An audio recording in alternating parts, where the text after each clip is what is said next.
Napasalamatan ang labaw sa 6th Infantry Division kalabot sa kalampusan sa ilang operasyon batok sa Bangsamoro Islamic Freedom Fighters o BIFF kung asa 12 ang patay sa kabahin sa BIFF lakip ang ilang lider sa Datu Saudi Ampatuan sa Maguindanao del Sur.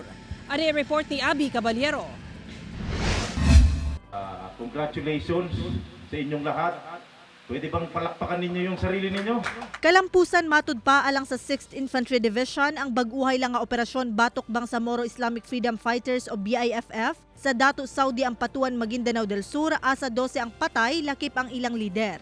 Gipresenta sab sa 6th ID ang mga armas nga ilang na-recover ngadto sa media. We are hoping na maging daan ito para makamit na yung totoo, yung tunay at pangmatagalan na kapayapaan dyan sa lugar na yan. Sumala sa otoridad, anaa na lang sa kapin 20 ka BIFF ang ilang na-monitor sa maong lugar. Apan daghan daw gihapon og taga-suporta ang maong grupo. Busa nanawagan sila sa mga nahabiling miyembro nga musurrender na. We know for a fact na marami pa rin silang mga remnants dyan.